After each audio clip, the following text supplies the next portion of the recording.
లొయ్యాడ Sambaiah alias Azad ఆయన ఒక నిమిషం మాట్లాడతాడు. మాట్లాడండి. ఫస్ట్ మీడియా మిత్రులకు, ఇక్కడ ఉన్నట్లాంటి నాతో ఉన్నట్లాంటి ఆఫీసర్స్కు అందరు కూడా నా తరఫున లాసలా. అదే ఇప్పుడున్నట్లాంటి పరిస్థితులలో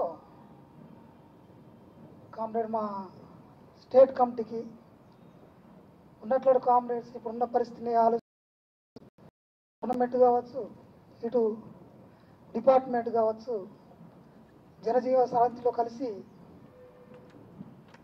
పనిచేయాలని చెప్పి పిలుపునిస్తున్నది. ఆ పిలుపుకు అనుగుణంగా వస్తే బాగుంటుందని చెప్పి నేను కోరుతాను.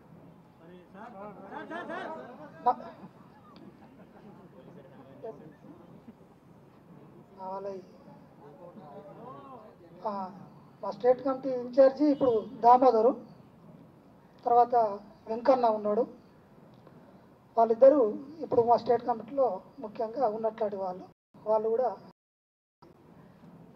జనజీవన స్రవంతిలోకి రావాలని చెప్పి కోరుకుంటున్నాను.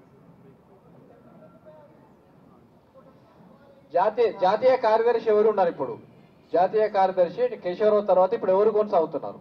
ఇప్పుడు అది మా దగ్గరికి అయితే రాలేదు అట్లాంటి ఏమో. ఇప్పుడు ఎవరు అనేది తెలియదు. అంటే మీరు ఎవరు చెప్పి సరెండర్ అయ్యారా? అంటే పార్టీకి చెప్పి సరెండర్ అయ్యారా, లేకుంటే మీ అంతలు మీరు వచ్చారా, లేకుంటే స్టేట్ పిలుపు మేరకు బయటకు వచ్చారా? ఎట్లా?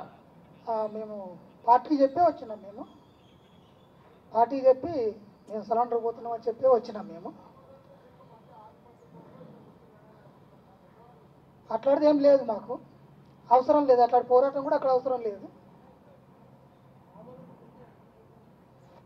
చెప్పే వచ్చినాం మేము.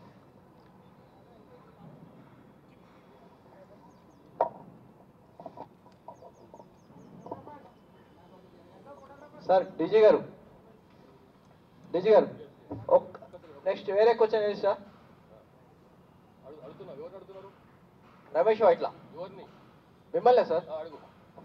సార్ కేటీఆర్ గారు మాట్లాడుతూ కాకి బుక్ కావచ్చు ఇట్లా కొన్ని అనుచిత వ్యాఖ్యలు చేశారు. దీని మీద మీరు లీగల్ యాక్షన్ తీసుకుంటారా లేక ఫర్దర్ ఎలా వెళ్ళి? ఇప్పుడు ఇది సందర్భం వేరు, సమయం వేరు.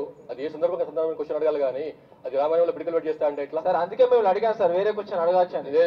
నాకు తెలియదు కదా ఏ క్వశ్చన్ అడుగుతున్నావు, దీనికి సంబంధించిన క్వశ్చన్ అడుగుతున్నా నేను.